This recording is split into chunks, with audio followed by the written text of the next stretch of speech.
Hi, everybody. My name is Jim Cerny. I'm a vice president of STUG, the Sarasota Technical Users Group in beautiful Sarasota, Florida.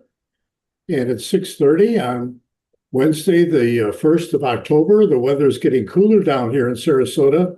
We dropped all the way down to what, 86 maybe? And it was lower than that during the day. I'm sorry, during the evening and mornings, it's better than that. But we're getting our cooler weather back. Thank you very much. So we're starting a half hour of help desk questions and answers from 6:30 to 7. And all you have to do is unmute yourself to ask a question, and anybody can help unmute themselves and answer it. Um, so we'll go ahead and get started. So what are your first questions? Oh, Do I have to ask one? looks like it. I have been getting emails that are very much targeting people I know. And somebody would email me and say, "Hi, Jim, this is Bob. I didn't get a chance to talk to you yesterday. Give me an email or give me a shout or give me a text." And it's all bogus.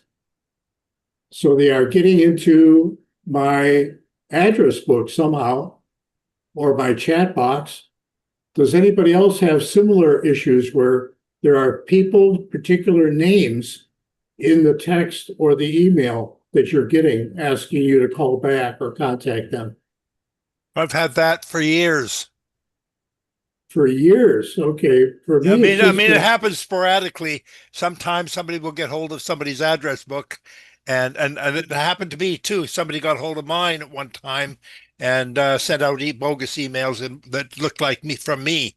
If you look yes. carefully at the email address, you'll see it's wrong. Okay. And, So and they also, Jim, they also scour the web and Facebook and so on. And your name is there to get in touch to ask questions and to sign up for your meetings and so on. So there's a way for them to pick that up as well. yes. Yeah. Yeah, Okay. pretty much. Review Yeah, that's pretty much kind of privileges, what ends up it being. messages. I don't know any way to turn that off. Does anybody have any ideas what you could do to report or lessen those At this kinds of point, spams?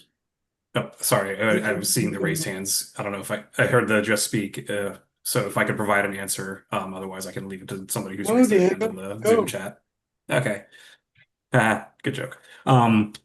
So when your information is out on the internet, for the most part, it's out on the internet, and there's not much of a way to get it back because what goes on the internet stays on the internet. It's there forever, and it'll be findable in some form if somebody wants to do enough digging to be able to find it.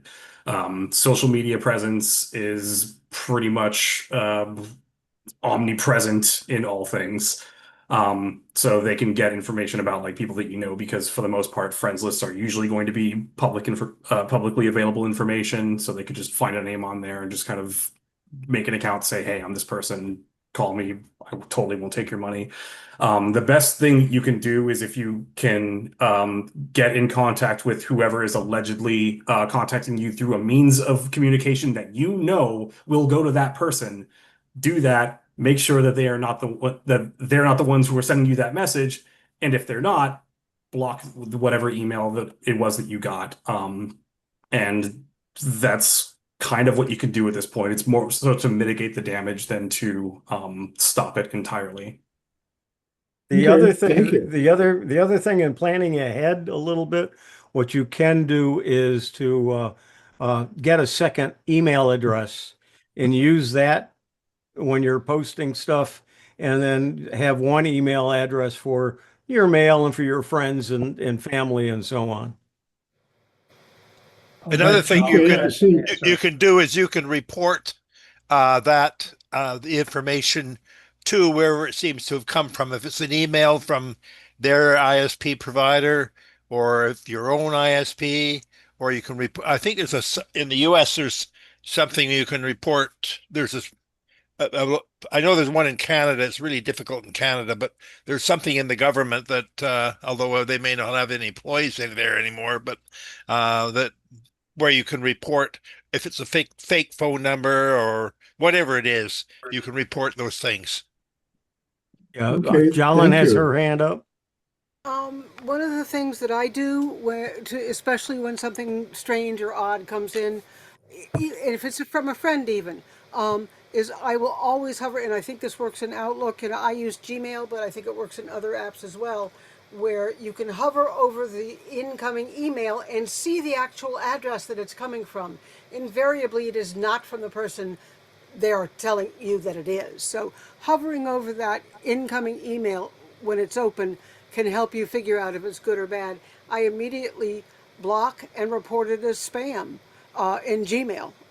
And they say, but there's always a new address coming at you, so you can't always see that. The other thing that's happened recently here in Hilton Head is we have had someone's gotten a hold of a membership list and sends out an invitation that looks legit until you realize that no invitation app will ask you to download it in order for you to see the invitation. So it's been going around, and one group, which is connected to another group, and it was going around, and we had a few gals that got sucked into it and responded and clicked the link. But then we got the word out that that's not, it was bogus. So just be wary and be aware. Yes, thank you. Okay, does anybody have a question at all? Murray, you still have your hand up, Yes, your yellow hand. I have a question. I have a comment, another comment. When my email was compromised, they were actually using my real email address, so I had to change my email completely. Somehow they got hold of some way to get into my email, and it really caused me a lot of problem. But my question is this: I have a 2024 iMac, and for the past couple of months, when you get a new update, it won't up it. The update always fails if I just say go ahead and install the update. What I have been having to do is to download the update from Mr. Macintosh and on a Linux computer because it just won't reliably download onto the Mac. Then copy it over the Mac and install it that way. But that's a real pain, and I don't know why. It's on the same connection. It's supposed to be the fastest computer I've got, but I don't know if anybody else that even has a Mac and has this trouble, but it's been bugging me for about 2 months now, and it's quite if I try to download that file on my Mac, what it will do is it will download for a little bit, and then it'll stop downloading. I can do resume and then resume, and it takes about 10 or 15 tries to get it. Whereas in Linux, it'll be downloaded in almost no time. Any comments, suggestions? I have a really nice Windows 10 computer you can have. Well, I have an absolutely gorgeous iMac that I have just converted to Linux Mint. And I wish I hadn't bought the new one. I wish I'd bought an Mac Mini instead and kept the old one because I actually aesthetically I like the old Mac better.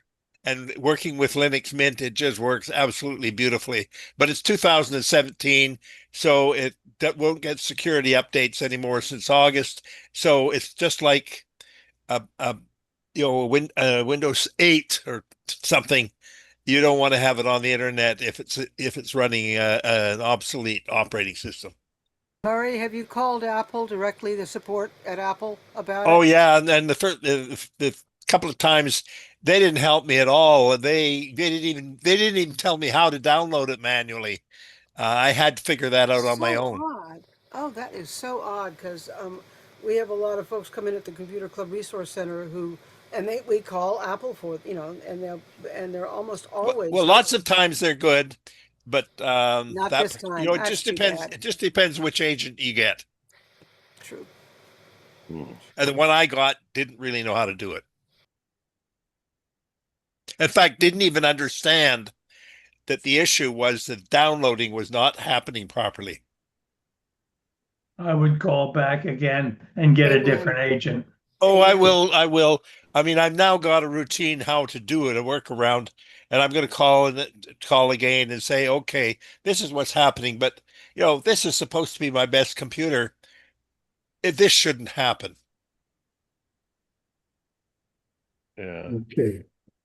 If it's a All right, laptop thank computer, you. you could try taking it to the Apple Store.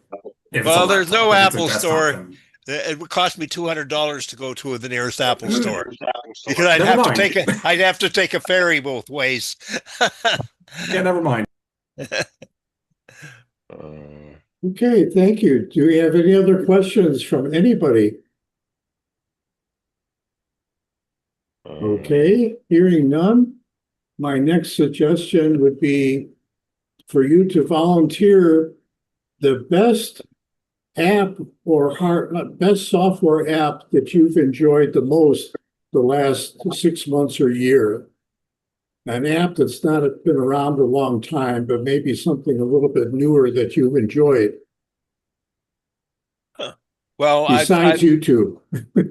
what about, I mean, I've been using mostly Copilot, but other AI agents to do, I mean, basically it was through the AI that I figured out how to actually do this download and everything.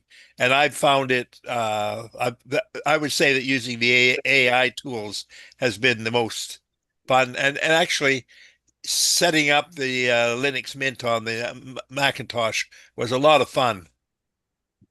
So you're Jolyn saying has that her hand using up. AI was a big help compared to what you're used to using with just an internet Oh yeah, search. and I'm now at the point where I don't know how I can live without it, and I think my brain is atrophying because I'm so much relying on it that I'm not learning how to do it myself because I'm just following what it tells me.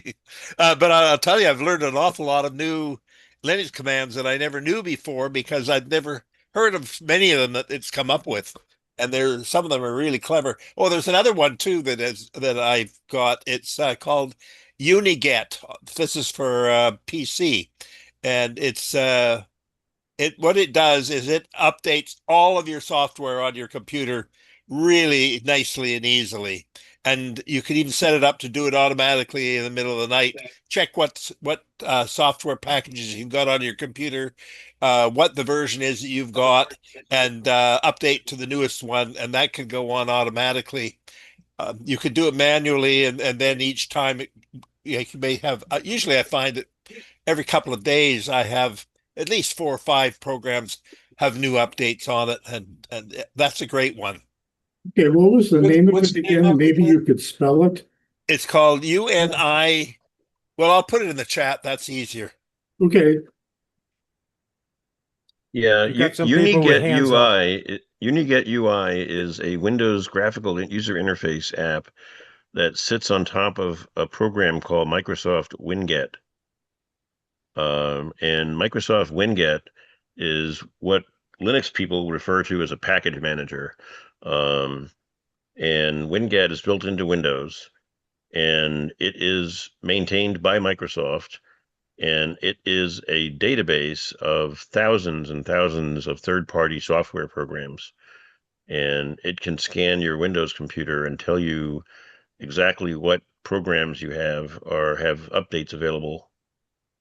And basically, I was using PowerShell and WinGet to do this before I discovered this UniGet. Yep, it's in the Microsoft store. That's right. Jolyn? Yes, thank you. As far as AI is concerned, Perplexity AI is my go-to. I just like the way they answer better, the more complete answers I get from them. And apparently, the way their search works is different than Gemini, ChatGPT, OpenAI, all the other Claude, all the other ones out there. So I really, really like Perplexity AI. And the other one are all the updates to the latest or the latest updates to the features, the AI features of Google Photos. I have been having a blast with video creation, animation. It's just if you work with Google Photos at all, it is a blast. So Those are the two, Perplexity and Google Photos. All right, Google Elva. Photos. Jim, Alva has a question. Okay, Well, I wanted to tell you about a couple of things that I learned about from Huey on Friday from his Let's Talk AI.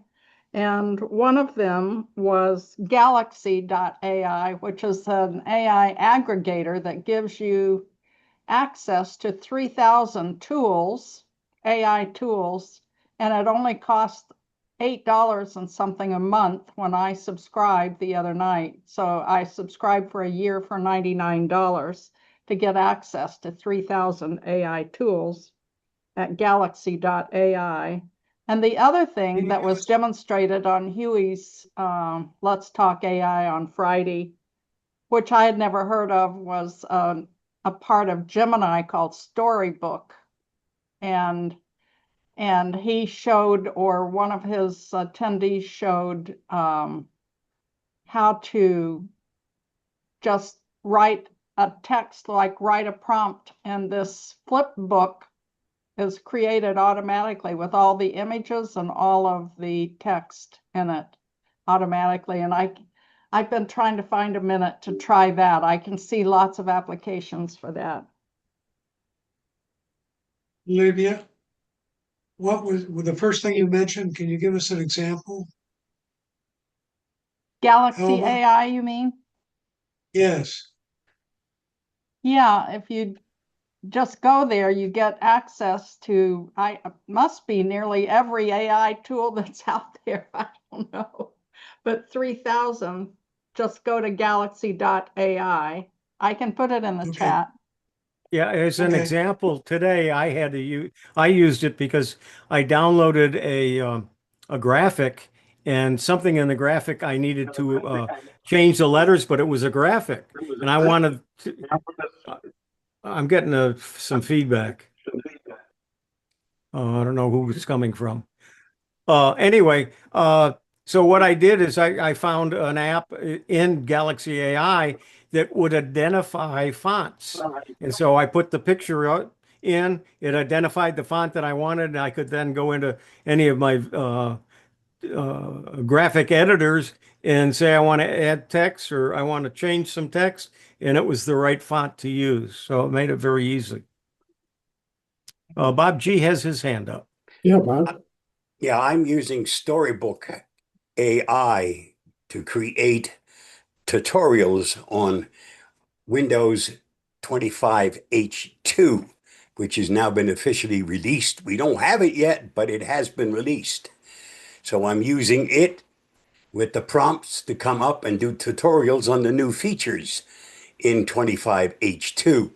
But I'm taking it one step further because I don't like the voice that it has, and only has a choice of a male and a female. So I do it a different way, and I use my own voice to do the narration. Oh, interesting. We all have our little tricks, the things that we do. Mhm. Yeah, It's great. This is the thing over all of the years that I've been a member of a user group, why I like being in a user group, because we all have different ways and different workarounds and different programs that we find. And by sharing them, I find all kinds of things to help me and to do things that I would like to do that I never know I could. Could you put that in the chat box, please? The one for editing the voice? For which one, Margaret? I use my own voice. I don't. But the I do product the- you used to use your own voice on the tutorial, which one did you use? My voice. I do the narration myself. Right, but was there a product you're using for the narration? My voice. Okay, never mind. I guess You you said something about modifying the picture, and you needed to be able to do something. What was that software you used?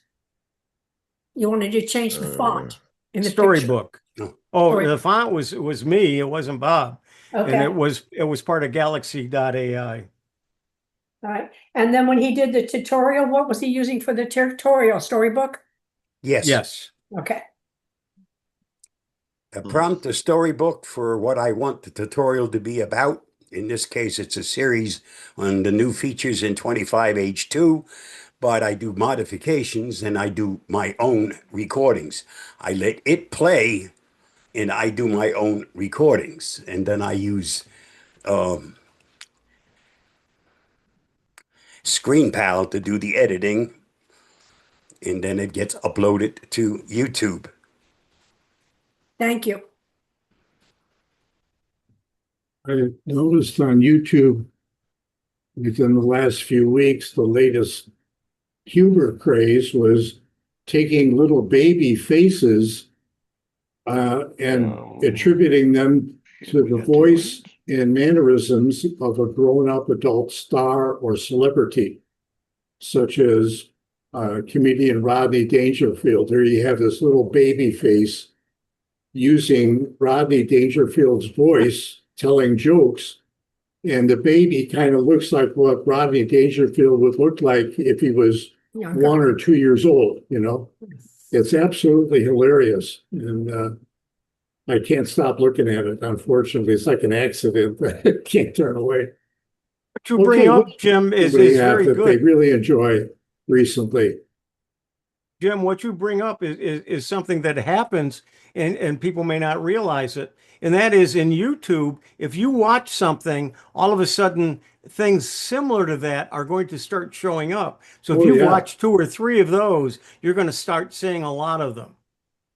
Right.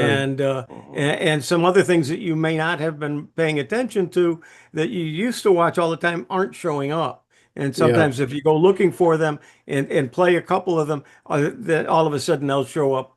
But that's a good point, Huey, because I get used to using YouTube all the time, and everything that they suggest to me, I have found of interest, and like you said, have looked at some videos like it, 2 or 3 different videos. And so now it presents these to me all the time, and you have to take some of your own thought and break out of this inundation of videos that they already know you like and enjoy. So you have to do a search and look for something on YouTube of a different nature, different star, different celebrity, different music, different videos, movies, or whatever. So enjoy YouTube, but if you get to looking at the same things over and over, use the search and search for something different. You may be surprised. I do have a question about YouTube. Yeah. When I mark something for next in line, I'm listening to something and on the right-hand side, there's all sorts of suggestions. I'll mark it for next in queue. But then if I go away, that doesn't save the queue. Am I doing something wrong or? I don't know. I've never used a queue like that. I've never used a queue, really. Anybody else know? I haven't really used it either, but I believe that it just works within the localized web page. So if you leave that web page, it will not save that queue because it repopulates that queue every time a new video is selected, and it reloads the page to set that. So it might be a factor of if you leave the web page, it just doesn't remember it because that's not how it's designed to work. Okay, thank you. That's a good point, Diego, because many of these apps or things you click on the internet, they create their own tab or a new web page. You could have the same website on many tabs, and you could be at different places in each of one of those tabs for the same app that you're using or website that you're using on the internet. So that's a good advice, that if you get out of that tab or get out of that web page, you could be losing whatever you've accumulated or racked up in that particular session. Thank you. Murray has Anybody his hand else? up. Yes. What else is new and exciting? I was going to mention Ron Brown has been showing some example videos, instructional videos that he's been making with Notebook LM. Now it's good for a lot of other things, but if you give it a script for a tutorial that you want to make into an instructional video, it will go ahead and make that video for you. It's very neat and powerful and free. It's which is a good free, and part. that's called Notebook LM. As That's in, right. It's part of Google. LM, like in Mary. LM. Notebook L like in LM. Larry, M like in Mary. Yep. It's part of Okay. Google, so you just go to notebooklm.google.com. Okay, Elva has her hand up. Okay, go ahead. I was hoping, so over the weekend I was trying, I run a couple of small businesses. One is a dog sitting business, and I downloaded a cute picture of a dog and I wanted to make it talk. And I wanted to give it some words to say. And I think I was using Nano Banana, but whatever I was using, I was not successful, and I got frustrated and I stopped and I thought I'll mess with this later.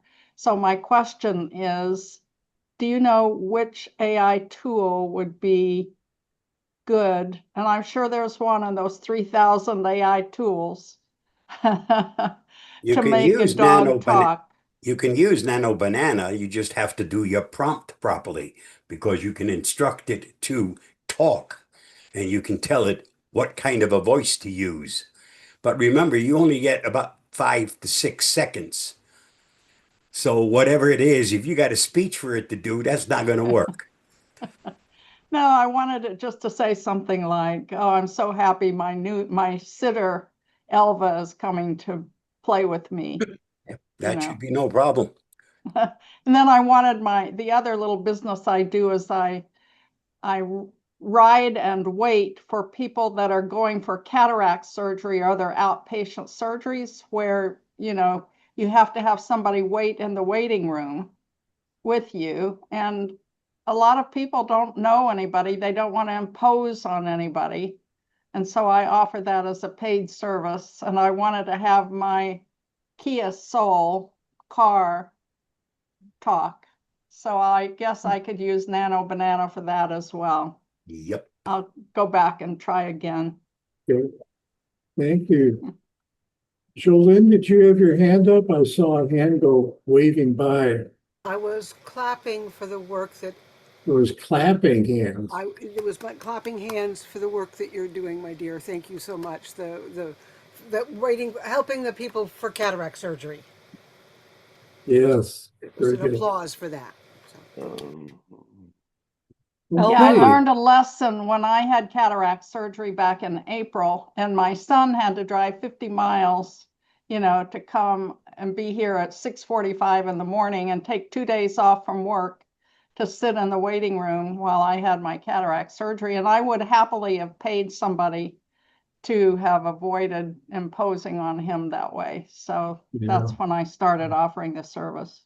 Where are you? Thank you, Elva. By us, you Elva, just where are you? I'm in Arlington, Texas. In fact, I usually I usually include that in my name. Okay, thank you. By us, you simply give them a phone number of who to contact for the pickup, and they'll call you once you get out of surgery. And then you can use Uber. Well, the you can use clinics here anything. will not allow that. The They won't clinics hear here either. they insist that you have somebody that waits. If you show up like with an Uber or a Lyft or something like that, and you don't have a driver that's going to wait, they'll just say, we have to reschedule. Come back when you have somebody to wait. Yeah, I've Yeah, heard they do that here too. Different HIPAA rules, I assume, in Florida, in New Mexico. Okay. Well, thank you all for your participation. I hope that next month you remember to write down during the next 4 or 5 weeks some questions to ask us for the help desk from 6:30 to 7, the half hour before the main meeting begins.